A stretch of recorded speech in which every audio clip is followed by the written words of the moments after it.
मैंने लाइफ में बहुत परिवर्तन देखा अपने, मतलब इतनी पढ़ाई किया, ये किया वो किया, बहुत सारे डिस्कशंस हुए हैं। मतलब मैं झारखंड टॉपर रह चुका हूँ, गोल्ड मेडल जीता है मैंने मैथमेटिक्स में। इन सब का क्या है? ये सब कुछ नहीं है सर, मैं बता रहा हूँ आपको। 2.5-3 लाख रुपए तो सैलरी है आज मेरी महीने की।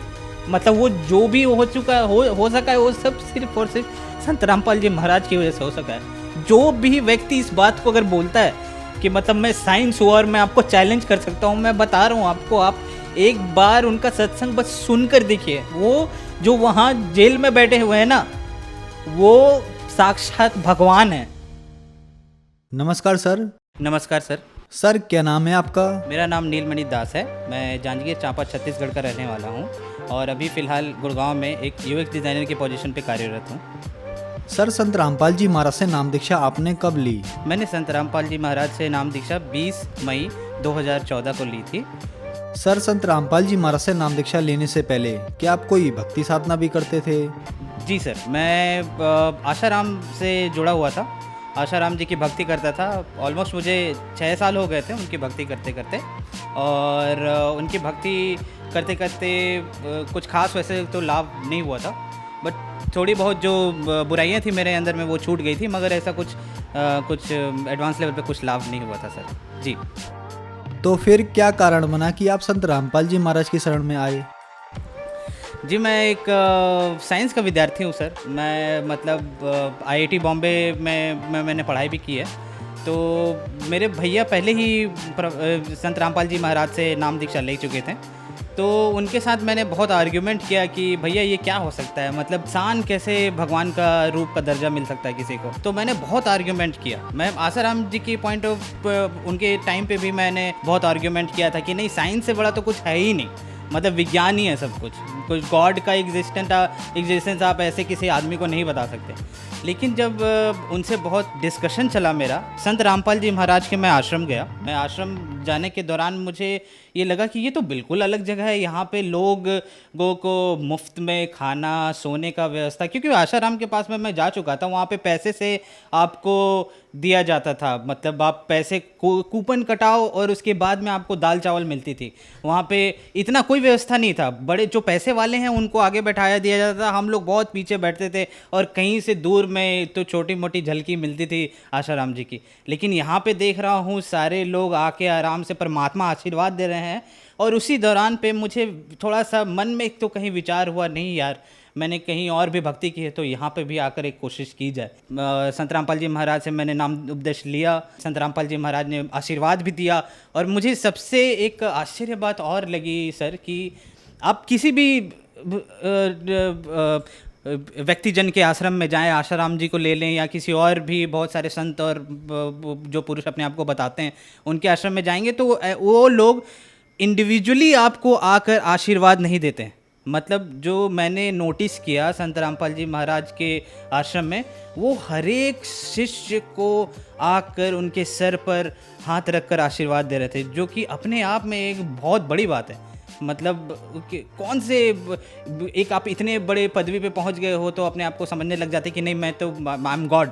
तो वो चीज़ मुझे लगा कि नहीं यार, वो तो एकदम बिल्कुल अपने आप को ऐसे दर्शा रहे हैं जैसे कि नहीं बेटा मैं तुम्हारा गुरु हूँ और तुम लोग शिष्य हो और तुम्हारा जितना भी दुख और ज़िंदगी में जितने कष्ट हैं उसको निवारण करना मेरा ही काम है। तो मतलब ये चीज़ मुझे दिखा और इसके बाद मैंने तो निश्चय कर लिया कि नहीं, मुझे संत रामपाल जी महाराज से नाम उपदेश लेना चाहिए। सर आप साइंस पर विश्वास करते हैं, फिर आपने संत रामपाल जी महाराज से नाम दीक्षा ली। हम आपसे पूछना चाहेंगे कि अभी आपकी क्या क्वालिफिकेशन है, आप क्या काम करते हैं? जी, मेरी क्वालिफ़िकेशन, मैं national institute of fashion technology से बैचलर इन डिज़ाइन टेक्सटाइल में मैंने डिग्री ली है। मैं उस दौरान पे शाहरुख खान, आपने अभिनेता का नाम सुना होगा, मैंने उसके के घर का इंटीरियर भी डिज़ाइन किया हुआ है। ये इंडिया टुडे के आर्टिकल में पब्लिश भी है। आप मेरा नाम अगर नील मणि करके इंडिया टुडे टाइप करेंगे तो आपको मिल जाएगा। उसके आर्टिकल में, टॉप आर्टिकल में ही मेरा नाम है। और शाहरुख खान के इंटीरियर करने के बाद बहुत बड़े बड़े डिज़ाइनर्स के भी साथ भी मैंने काम किया, जिनमें से मनीष अरोरा है और करण जौहर, वरुण बहल के साथ भी काम किया। और वो छोटी छोटी बहुत उपलब्धियां थी जिसको संजो कर मैंने मास्टर डिग्री के लिए भी कोशिश करी। मास्टर डिग्री में मैंने आईआईटी बॉम्बे का एग्ज़ाम दिया। पहली दफ़ा जब एग्ज़ाम दिया था तो उस वक्त मेरा सिलेक्शन नहीं हुआ था। आईआईटी गुवाहाटी शायद मिलता बट नहीं भी मिल रहा था, लेकिन दूसरी दफ़ा आईआईटी बॉम्बे मिला मुझे और ऑल इंडिया रैंक 27 मैंने प्राप्त किया। आईआईटी बॉम्बे में मैंने इंडस्ट्रियल डिज़ाइन, जिसको आप बोल सकते हैं कि स्पेसिफिकली उसका स्पेशलाइजेशन ह्यूमन कंप्यूटर इंटरेक्शन था, उसमें मैंने पढ़ाई की। और उसके बाद अभी फ़िलहाल मैं एक अमेरिकन कंपनी थॉटवर्क्स में एक सीनियर यूएक्स स्पेशलिस्ट के रूप में कार्यरत हूँ। सर, तो मैंने मास्टर डिग्री आईआईटी बॉम्बे से करी है। मुझे ऑल इंडिया रैंक 27 मिला था। आईआईटी बॉम्बे में मुझे गोल्ड मेडल भी मिला है, जिसमें फाइनल डिग्री का जो आपको प्रोजेक्ट सबमिट करना होता है उसमें मुझे गोल्ड मेडल मिला, बेस्ट स्टूडेंट का अवार्ड मिला था मुझे। और संत रामपाल जी महाराज के ही आशीर्वाद से मेरा आईआईटी बॉम्बे में सिलेक्शन हुआ था। आईआईटी एक इतनी बड़ी संस्थान है, मतलब लाखों बच्चे वहाँ एडमिशन के लिए तड़पते हैं, मरते हैं, मतलब कि नहीं वो वहाँ पे हमारी एडमिशन हो जाए, लेकिन सिर्फ आशीर्वाद मात्र से, संत रामपाल जी महाराज के आशीर्वाद मात्र से वो सिलेक्शन हो गया था मेरा। और ये सर मैं ये आपको ये भी बात बताना चाहूँगा, मैं संत रामपाल जी महाराज के पास में मैं 2013 में भी एक बार जा चुका था, जिस समय भैया ने मुझे बोला कि तुम जाकर आश्रम देखो, तुम्हें नाम उपदेश लेने का इच्छा करेगा तो ज़रूर लेना। उससे पहले भी एक बार मैं गया था, जिस दौरान पे मैंने उसी वक्त बोला था भैया को कि अगर मुझे आईआईटी बॉम्बे में मेरा सिलेक्शन हो जाए ना भैया, तो मैं पक्का काम उपदेश लूँगा, तो मुझे समझ में आ जाए कि हाँ ही इज़ द गॉड। तो जैसे ही मैंने बोला कि संत रामपाल जी महाराज से मेरी वार्तालाप भी हुई, मैंने उनको बोला कि मैं आईआईटी बॉम्बे में मैं एडमिशन चाहता हूँ, तो उन्होंने एकदम आशीर्वाद दिया और बोला बेटा हो जाएगा, और हो ही गया। मतलब इससे बड़ी चीज़ और क्या हो सकती है। नीलमणि जी, आपने आईआईटी मुंबई से अपनी पढ़ाई पूरी की है और आप गोल्ड मेडलिस्ट स्टूडेंट रहे हैं। संत रामपाल जी महाराज के बारे में ये कहा जाता है कि उनसे श्रद्धालु अंधश्रद्धा के तहत जुड़ते हैं। कम से कम आप जैसे लोग जो टॉप आईआईटी कॉलेज में गोल्ड मेडलिस्ट स्टूडेंट हैं, टॉप इंजीनियर्स, टॉप डॉक्टर्स जो संत रामपाल जी महाराज से जुड़ रहे हैं, आप लोगों को तो हम नहीं कह सकते कि आप लोग संत रामपाल जी महाराज से अंधश्रद्धा के तहत जुड़े हैं। तो क्या ये धारणा बनाई गई है या ये धारणा कहीं ना कहीं तक ठीक है?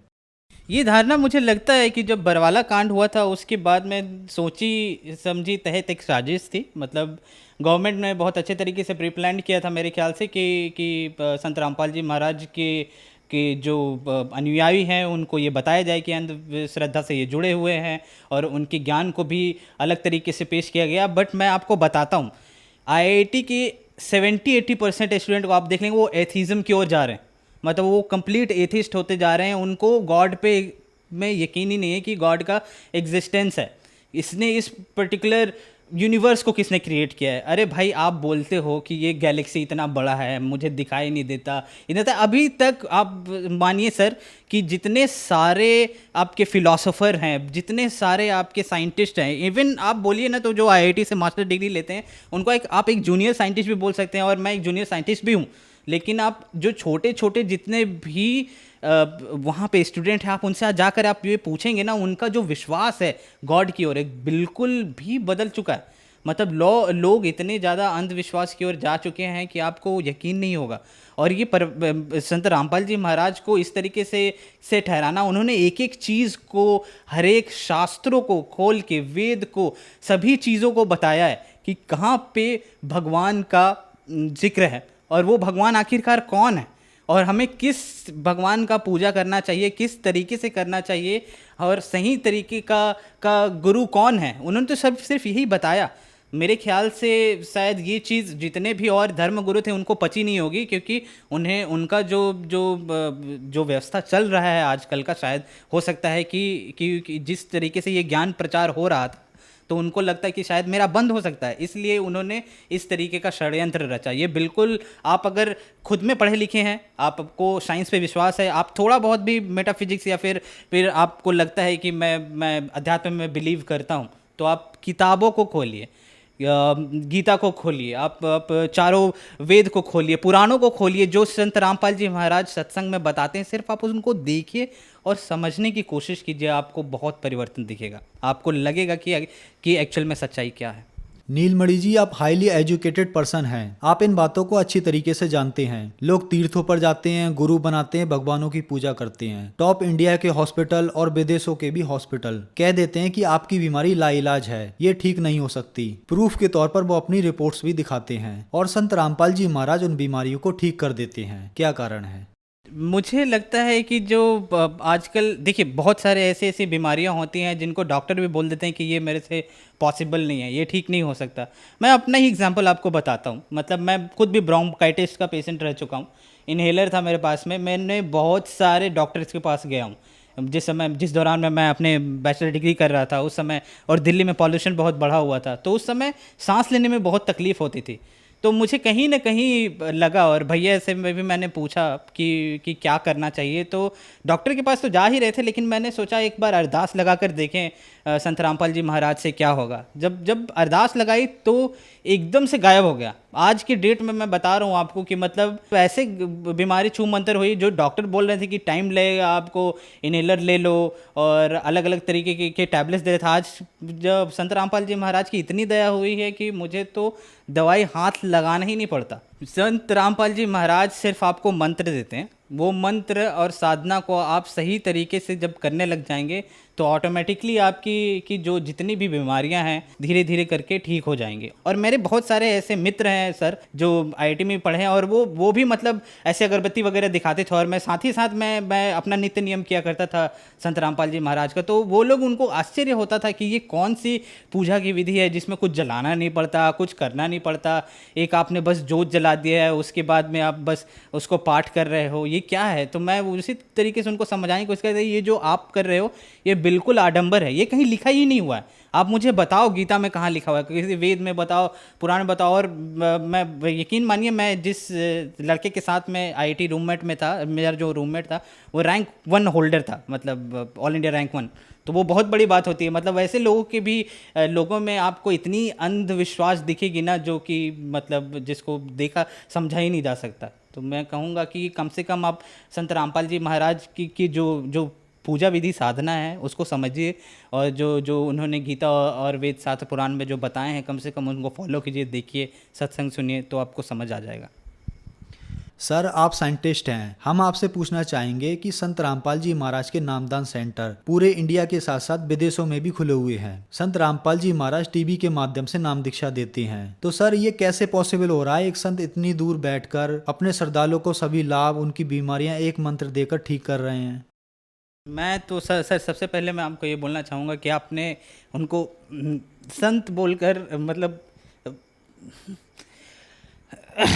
वो गॉड हैं। मतलब आपको अगर यकीन नहीं होगा, वो गॉड है साक्षात, कबीर साहब हैं। मतलब मैंने लाइफ में बहुत परिवर्तन देखा अपने, मतलब इतनी पढ़ाई किया, ये किया वो किया, बहुत सारे डिस्कशंस हुए हैं। मतलब मैं झारखंड टॉपर रह चुका हूँ, गोल्ड मेडल जीता है मैंने मैथमेटिक्स में।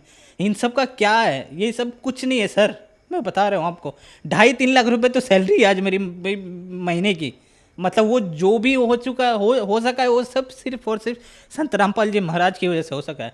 जो भी व्यक्ति इस बात को अगर बोलता है कि मतलब मैं साइंस हूँ और मैं आपको चैलेंज कर सकता हूँ, मैं बता रहा हूँ आपको, आप एक बार उनका सत्संग बस सुनकर देखिए। वो जो वहाँ जेल में बैठे हुए हैं ना, वो साक्षात भगवान है। उन्होंने ये पूरा का पूरा, मतलब वो बैठे बैठे वहाँ कितने सारे जो भक्तजन हैं, जितने शिष्य हैं उनके, उनका हर एक लाइलाज बीमारी ठीक हो जा रही है। और मैं बता रहा हूँ आपको सर, मैंने तो गुरु जी को, संत रामपाल जी महाराज को उस वक्त देखा था, लेकिन जो भक्त आज जिन्होंने देखा नहीं है, मिला नहीं है, उसके बावजूद भी जिन्होंने नामदान लिया है, उनको इतना लाभ मिला है, आप यकीन नहीं मानिएगा। मतलब ऐसे ऐसे लोगों की मैंने शिष्यों की मैंने गाथा सुनी, जिन्होंने बताया कि मेरा पथरी ठीक हो गया, मेरी ब्रोंकाइटिस थी वो ठीक हो गया, मुझे कैंसर का बीमारी था वो ठीक हो गया। ये सब सारी चीज़ें आप देखोगे तो आपको यकीन आ जाएगा कि ये संत नहीं है जिसको आप संत बोल रहे हैं। कबीर साहब भी इसी तरीके से आए थे, उनको भी इसी तरीके से डिस्कार्ड कर दिया गया था, अवॉइड कर दिया गया था। आप उत्तर प्रदेश में भी जाओगे तो मंदिरों के ऊपर में भी इस तरीके से मतलब उनका जिक्र किया था। उनको बस कवि के रूप में ही देखा जाता है, उनको एक भगवान का दर्जा दिया ही नहीं गया। मैं बोल रहा हूँ एक छात्र होने के नाते कि कम से कम आप उनको भगवान नहीं मानते तो कम से कम उनकी बातों को तो सुनो। आप न्यूटन का लॉ पढ़ते हो, आप किसी गैलीलियो की बातों को सुनते हो, उनको तो समझते हो ना, उनकी बातों को तो मानते हो। आइंस्टाइन ने जो बोला उनकी बातों को मानते हो ना कि E=mc² होता है, इसको मान लेता हूँ मैं। एक बार मान कर तो देखो कि संत रामपाल जी महाराज क्या बोल रहे हैं। नीलमणि जी, जो श्रद्धालु आज आपको टीवी पर देख रहे हैं, खास करके वो युवा जो आज अपने आप को एथिस्ट यानी नास्तिक कहने पर गर्व महसूस करते हैं, उनके लिए आप क्या कहना चाहेंगे? आजकल के बच्चों को क्या कहा जाए सर, मतलब उनका पता ही नहीं क्या फिलॉसफी हो गया है, क्या थॉट प्रोसेस हो गया है। भगवान पे विश्वास नहीं, शायद माता पिता का इज्जत करना भी भूल चुके हैं। मतलब मोबाइल फ़ोन में चिपके रहना, टिकटॉक पे वीडियोस बनाना, ये सब ऐसी ऐसी चीज़ें जो शायद इन यही चीज़ समाज की कुरीतियाँ आपकी ठीक हो जाएंगी। आप एक बार आकर देखो, संत रामपाल जी महाराज के आश्रम आओ। सर मैं आपसे बस इतना कहना चाहूँगा, संत रामपाल जी महाराज का सत्संग सुनो। चैनल पर सत्संग आता है, पीली पट्टी चलती है नीचे पर, उन पे फ़ोन नंबर दिए होते हैं, आप उन पे कांटेक्ट करो, कॉल करो, आपको आसपास के नामदान सेंटर का पता भी चल जाएगा और वहाँ से जाकर भी नाम उपदेश ले सकते हो। जब उनका ज्ञान समझ आएगा तो आप उस फ़ोन नंबर पे कांटेक्ट करके निःशुल्क पुस्तक भी मंगवा सकते हैं। पुस्तक को पढ़िए, पूरा का पूरा मिलान कीजिए बुक बाय बुक। जब आपको समझ आ जाए तो आप नाम उपदेश ले सकते हैं। धन्यवाद जी।